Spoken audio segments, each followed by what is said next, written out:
तो इस वाले क्वेश्चन में सस्पिशन ऑफ इरेगुलरिटी होना चाहिए था, सस्पिशन ऑफ इरेगुलरिटी होना चाहिए था, आनंद बिहारी लाल वर्सेस दिनशॉ एंड कंपनी वाला केस लगना चाहिए था।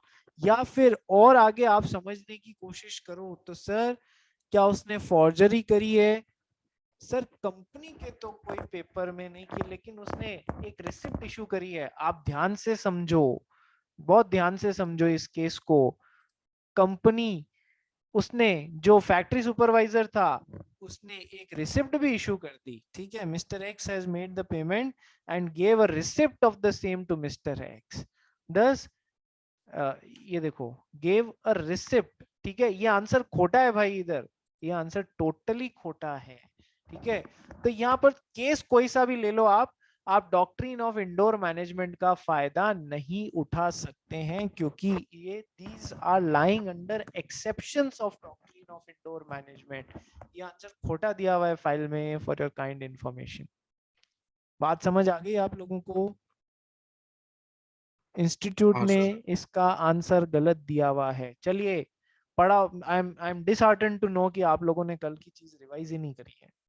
साफ पता पड़ता है कल की पार्ट में से क्वेश्चन है, आप लोगों ने नहीं किया है। जो लोग नहीं बोल रहे हैं वो भी समझ रहे हैं मैं किस तरफ पॉइंट आउट कर रहा हूँ। Next question. Ravi private limited has borrowed 5 crore from Mudra finance limited. This debt is ultra vires to the company, company के पावर्स के बाहर है। Examine whether the company is liable to pay this debt, state the remedy if any available to Mudra finance. Sir ultra vires loan है, ठीक है। This act of the company can be said to be null and void, ठीक है। तो company and inoperative in law, ये agreement inoperative in law and therefore not binding on the company. लेकिन अब सबसे पहली बात देखो, इसमें रेमेडीज क्या क्या है। मान लो आर्टिकल ऑफ एसोसिएशन में ये लिखा हुआ है या मेमोरेंडम ऑफ एसोसिएशन में लिखा हुआ है कंपनी 3 करोड़ तक के लोन ही बोरो कर सकती है, जबकि मुद्रा फाइनेंस ने 5 करोड़ मतलब 5 करोड़ रुपए तक के लोन बोरो कर लिए। तो सर जहां तक मेमोरेंडम ऑफ एसोसिएशन में लिखा हुआ है वहां तक का अमाउंट तो लौटाने के लिए बाध्य किया जा सकता है, 5 में से 3 तो बाध्य किया जा सकता है। चलो ये तो हो गई पहली बात। ऐसा भी नहीं है, ये सिचुएशन भी नहीं है, तो दूसरी बात क्या सर, जिस कंपनी ने लेंड किए हैं ये पैसे, वाई ने एक्स को पैसे लेंड किए हैं, तो वो इन पैसों को खर्च करने पे इंजंक्शन का केस लगा सकती है। नंबर वन, कि आप पैसे आपके पास ही हैं तो आप खर्च मत करो। यदि इस कंपनी ने खर्च कर दिए हैं किसी अपने लॉफुल डेट को उतारने में, तो ये वैसे ही उन शूज में स्टेप इन कर जाएगा, क्रेडिटर के शूज में, और क्रेडिटर को मिलने वाले सारे अधिकार हो जाएंगे इसके खिलाफ, ठीक है। ये 2-3 आंसर्स हो सकते हैं रेमेडी के नाम पे, बाकी तो ये एग्रीमेंट जो है ये नल एंड वॉइड है, इसलिए पैसे वसूलने के लिए, मतलब पैसे लौटाने के लिए ये इस पे केस नहीं कर सकता। चलिए नेक्स्ट क्वेश्चन।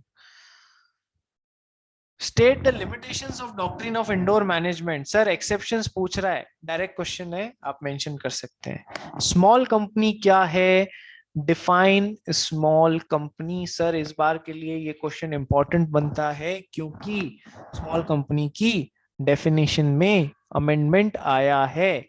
छोटी कंपनी क्या होती है सर? जिसकी paid up share capital 2 crore रुपए से कम या बरोबर हो, ठीक है, within limit of 10 crore ही है, और जिसका turnover as per last P&L account 20 crore रुपए तक हो, ठीक है। एंड आ गया यहाँ पर, ध्यान रखना ये दोनों बातें मैच होंगी तब वो स्मॉल कंपनी कहलाएगी, ठीक है।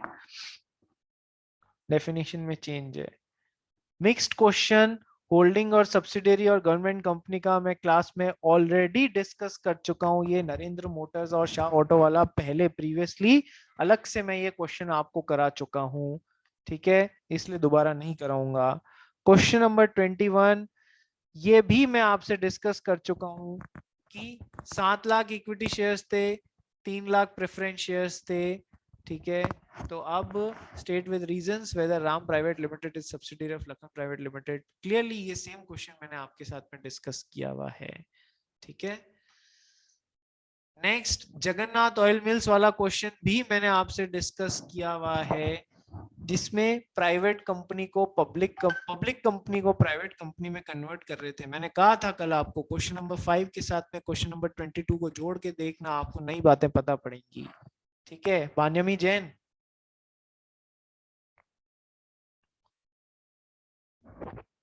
Yes sir. क्वेश्चन 5 और क्वेश्चन 22 देखे आपने? हाँ हाँ हाँ हाँ मैंने देखा। क्लियरिटी मिली या नहीं मिली बेटा? यस सर मिली। ठीक है, तो क्वेश्चन नंबर 5 और 22 और ये हम पहले भी कर चुके हैं क्लास में, ठीक है। नेक्स्ट क्वेश्चन फॉरेन कंपनी पे था, ठीक है, ये भी मैंने आपको क्लास में पहले करा दिया है। एक नया क्वेश्चन इस बार के लिए इंपॉर्टेंट इसलिए क्योंकि डेफिनेशन में अमेंडमेंट आया है लिस्टेड कंपनी की डेफिनेशन में। So definition of listed company, sir listed company means a company which has any of its securities, security word को कहाँ डिफाइन किया गया है? सिक्योरिटीज कॉन्ट्रैक्ट रेगुलेशन एक्ट में, ये भी मैं आपको करा चुका हूँ। सिक्योरिटीज में शेयर्स भी आते हैं, डिबेंचर्स भी आते हैं, म्यूचुअल फंड्स भी आते हैं। बहुत सिक्योरिटी वर्ड बहुत बड़ा मायने रखता है, बहुत बड़ा अम्ब्रेला है उसके नीचे, ठीक है। तो ऐसी company which has any of it securities listed on any recognised stock exchange.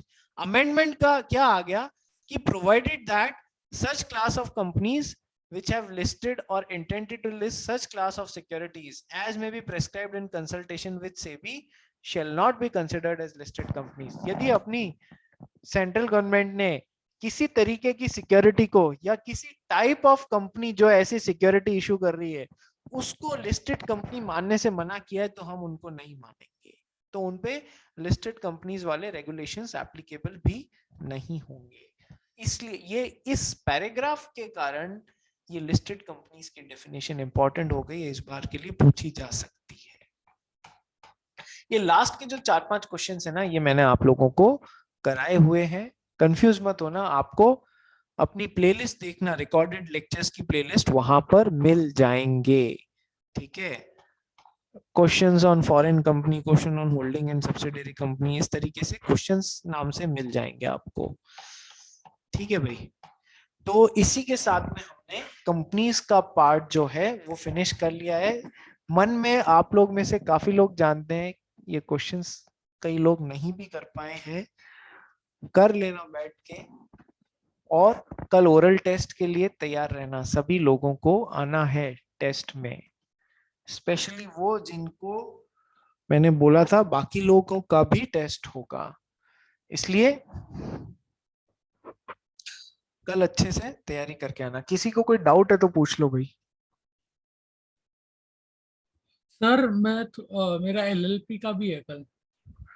हाँ पहले कंपनीज, तेरा तो अलग है ना, एलएलपी दिन में कर लेंगे अपन, ठीक है। कंपनीज का तो रात को 8 बजे लूंगा, ठीक है भाई, मिलते हैं कल। तू प्रियांशु मेरे को दिन में संपर्क कर लेना। सर अराउंड कितने बजे फ्री रहोगे आप?